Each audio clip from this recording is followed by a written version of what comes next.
Outer Wilds. How to tell a human story. Act 1. The end.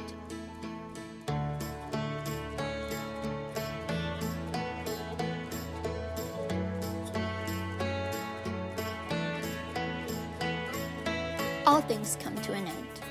From the final chapter of your favorite book to the heat death of the universe, our finite fates are wholly inevitable. Outer Wilds is an open world and beyond exploration game developed by indie studio Mobius, where death and the concept of finality is explored. The game starts as a day in your life typically would, by opening your eyes. You are a newly fledged Earthian astronaut, ready to explore your solar system and study the remnants of those who came before you, another alien race named the Nomai.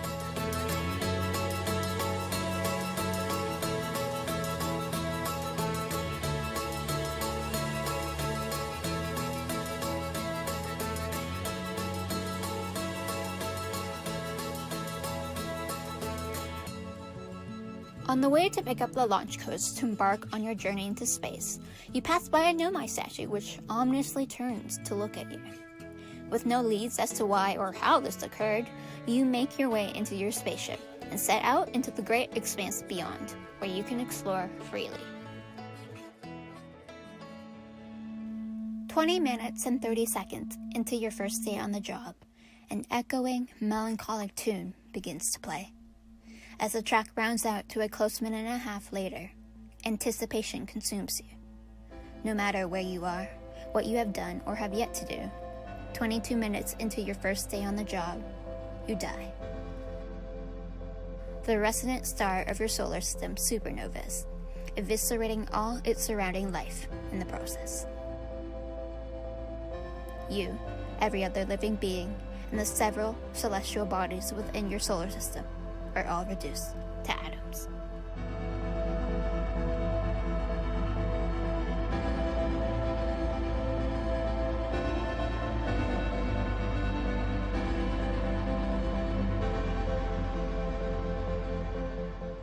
And yet, your end is delayed.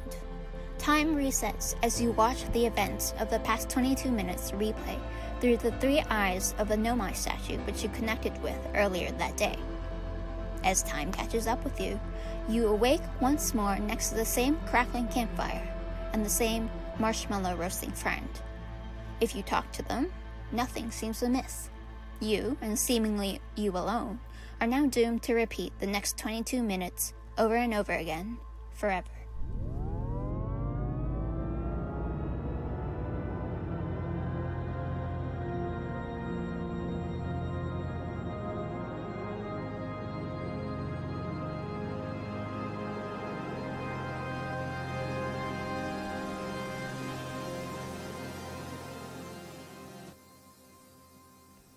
Sarah Sajka, in her dissertation titled Beyond the Supernova, Time, Space, and Utopia in Outer Wilds, suggests, quote, Outer Wilds has a unique narrative structure that, if reduced to or explained in a traditional literary linear narrative way, impedes the entire purpose of the story and functionality of the narrative, end quote.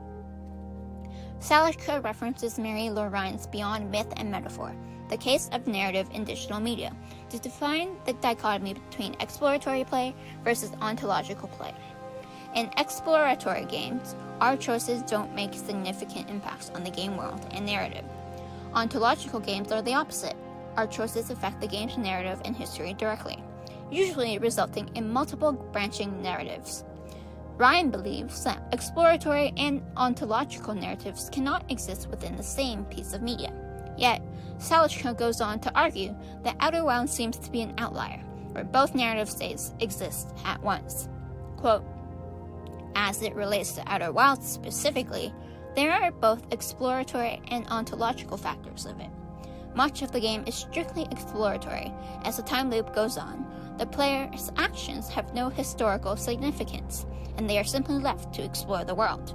However, there are many opportunities throughout the game, the various endings of the game, where the player is able to make an ontological choice and choose from various paths, end quote. Act 2. Curiosity killed the cat. Repetition is an important part of Outer Wilds' gameplay loop.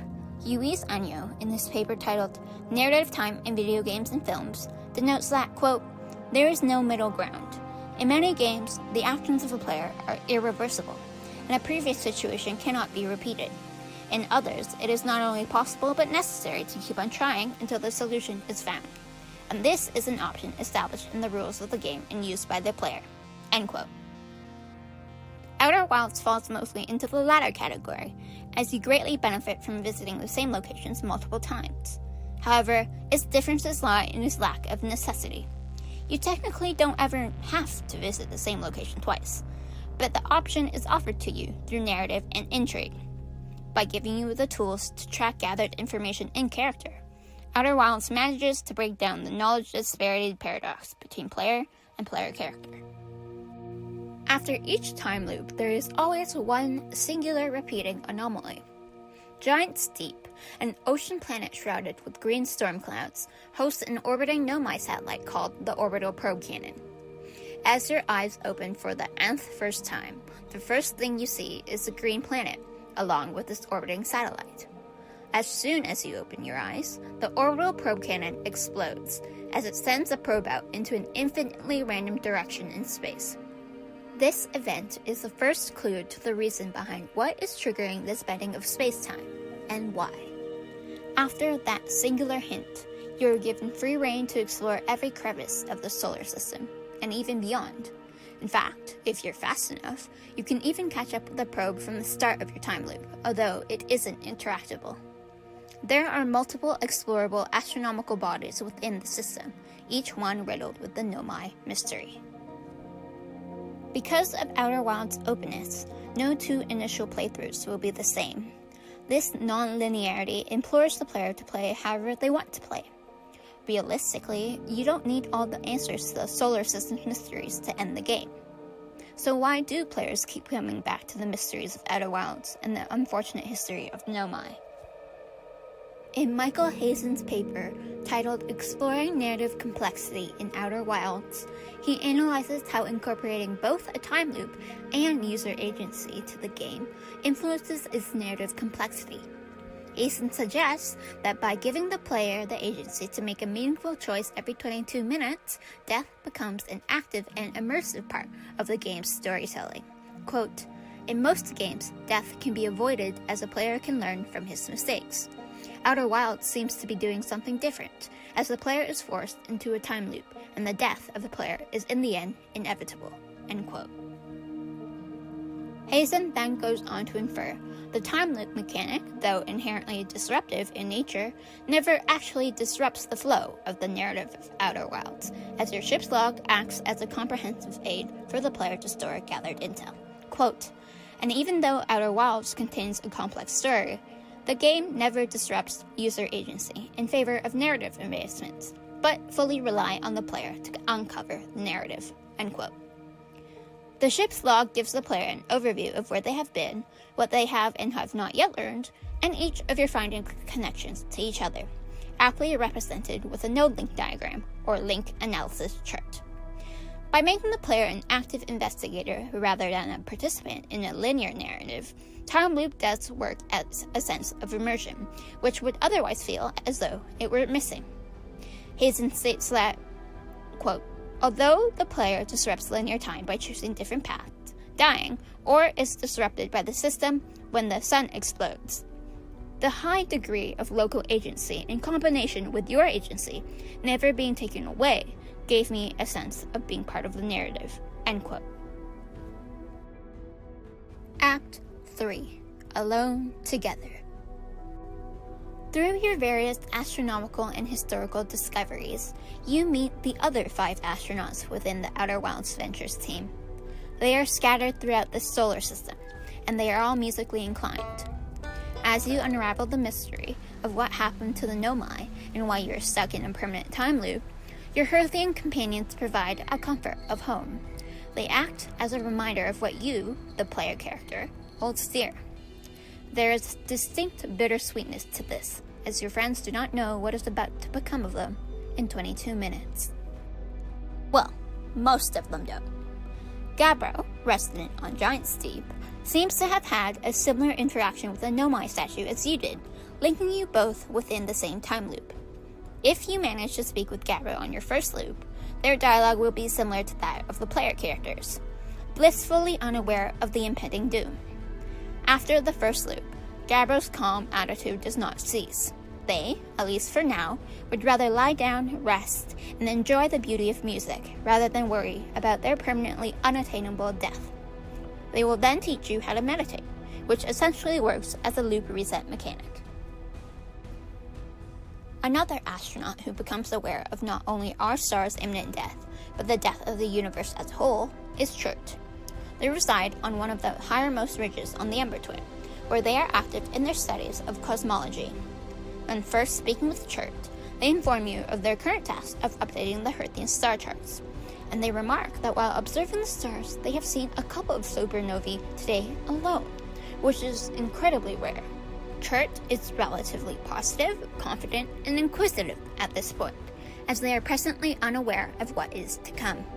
11 minutes later, as the amount of observed supernovae enter the double digits, Chert realizes that something is wrong. Although they insist on their observations being the result of personal error, and that they shouldn't jump to conclusions. After 17 minutes of the 22-minute time loop, Chert snaps.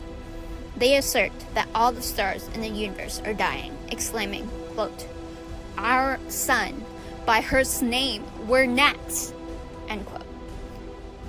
They thrash against reality, angry that their life's work will all be wasted. Finally, as the theme ushering in the supernova begins to play, Chert assumes a somewhat catatonic state. Accepting their death, they lament, quote, "We only get so much time, don't we? There was still more I wanted to do. How unlucky to have been born at the end of the universe," end quote. Though different, these two characters learning about the universe's demise, and in Gabbro's case, the subsequent time loop, aids in the immersiveness of the player's choice to use the rest of their time to explore, learn, understand, and eventually end the game. It also provides you with a much-needed melancholic foil, and really forces you to sit back for a moment, just as Chert and Gabbro did, and simply observe.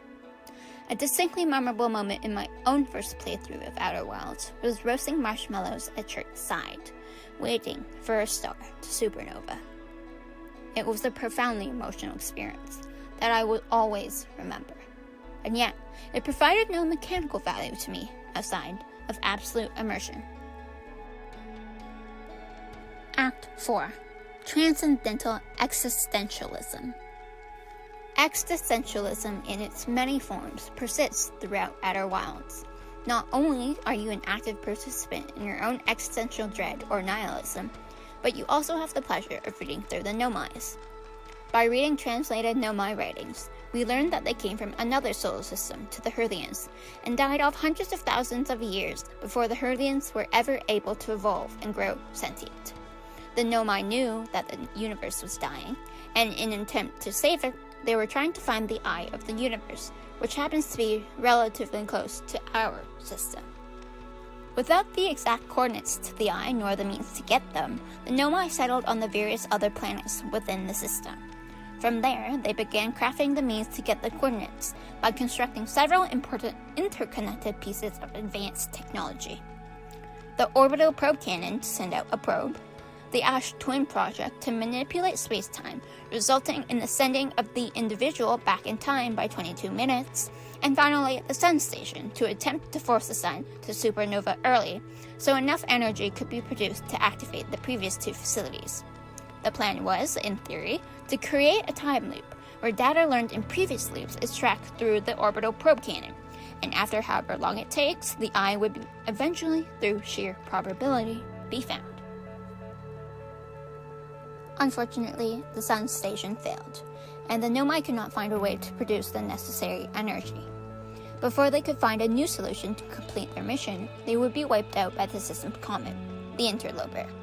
After its highly pressurized core ruptured due to proximity to the Sun, it released hazardous exotic matter titled ghost matter throughout the entire system, destroying all life instantly. Now that your system star has reached the end of its natural life, all Nomai facilities which needed the energy of a supernova to activate do. Because of this, Nomai's work, fueled by an existential urge to understand and ensure the survival of whatever comes after, is given a second chance. The proverbial torch is passed on to you. Act 5. The Ontology of Love. As you near the end of your story with an understanding of what is needed to progress past the time loop and into the eye of the universe, you're faced once more with the looming unknown. Will you manage to save the universe? Or will you die trying? To complete the mission which Nomai left behind, you secure the warp core from the Ash Twin project to power the ship's broken warp, trapped within the Dark Bramble. By doing so, you break the time loop completely, meaning that you have one shot to make it to the eye. A variant of the supernova theme, End Times, plays, aptly titled Final Voyage. The original theme is heard distorted in the background, while a tense yet hopeful repeating theme plays over top. This perfectly encapsulates the core theme of Outer Wilds in its most dire moment: to rage against the dying of the light, and to do so quite literally. In the grand scheme of things, none of this really matters to the universe. The same is true for all human beings and our planet Earth. Will any of our hardships, successes, and heartbreaks really matter once our planet is gone? What happens to all the tears shed, laughs laughed, and knowledge learned? All the tiny things that are so important to us are intrinsically worthless in the universe's eye. If so, what's the point of life? Salishka notes that Outer Wilds shows you multiple stories of beings that came before you, who tried to make life perfect. Time and time again, the concept of utopia is used to illustrate hubris. She remarks, quote, "Outer Wilds ultimately tells the story of utopian desire, but these desires all fail. We never see a fully realized utopia in Outer Wilds, and instead are told multiple stories of attempted utopias." End quote. Outer Wilds teaches us to learn how to let go, to find the beauty in the existential, to not forget about who we are, even at the end of all things. To keep the things important to us close, as their values cannot and will not be determined by anything other than ourselves. To fight for what we love, and for the opportunity to love, to exist once we are all gone. Act 6. The Beginning. Finally, the eye of the universe. The hopeful music which has accompanied you throughout your journey is replaced with absolute silence. As you stare out of the Nomai ship's observation deck, the only sounds left are the muffled howlings of the eye's storm. You can even see your own solar system star off in the distance, angry in its redness, and watch as the sun supernovas in a blast of blue light for the final time. You are now truly alone. Warping to the eye's south pole, you march your way north. You are greeted by yet another leap of faith. No other being in this universe's lifespan has seen or ever will see what you are about to. You drop into the eye and simply observe. Seemingly infinite fractals of cosmic matter weave through the fabric of space-time and bear themselves to you. Yet, suddenly, you land on your feet. The familiar sound of Timberhurst's craggy wooden architecture greets you warmly. Because you, a single-minded conscious observer, cannot fathom the complexity of dimensions beyond what our mind can handle, the eye compensates. You subconsciously provide yourself with your own guide of whatever comes next. And what could guide you better than the very Hearthian museum which you first visited back home, before this all began? Next, you are taken to a quantum-wooded forest, akin to one found on Timber Hearth. After building a fire, you gather the loved ones who helped you along your journey. You may even gather one Nomai named Solanum, an overzealous Nomai scientist trapped within a secret quantum moon whom you may have met earlier. If it was ever a question if this was real or all in your head, having Solanum speak to you in Hearthian confirms the latter. You watch as your traveler friends join in for one final song, giving kindling to new life after they're gone. The campfire you built has gone out, and your final action as an active observer is a choice. A choice to openly accept death and to revel in the possibility that someone else will get to experience life and love and learning just as you did. To be human is to bask in the afterglow of our past experiences, and to ensure that future generations will get to experience the same. Solanum expresses this exact sentiment in one of her final lines of dialogue, quote, "It's tempting to linger in this moment, while every possibility still exists. But unless they are collapsed by an observer, they will never be more than possibilities." End quote. Gabbro, our fellow time looper, rejoices, quote, "It's the kind of thing that makes you glad you stopped and smelled the pine trees along the way, you know?"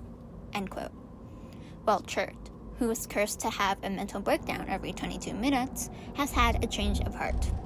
Quote, "The stars were beautiful, weren't they? Even if our star is what ultimately killed us. I'll wait here and remember them while you gather everybody." End quote. They then go on to express their gratitude for what they had, in direct contrast with their previous dialogue. Quote, "Even if it's over now, I had a good time learning, but I think the rules are about to change." End quote. And change, they do. You leap towards the roiling singularity in front of you, colliding with it entirely. The subsequent reaction causes enough energy to recreate the Big Bang, sending life to expand ever outward so that maybe, one day, a new conscious observer can make the same choice you did. After the credits roll, we are treated to one such possibility, a new solar system with new life, huddled around a familiar campfire.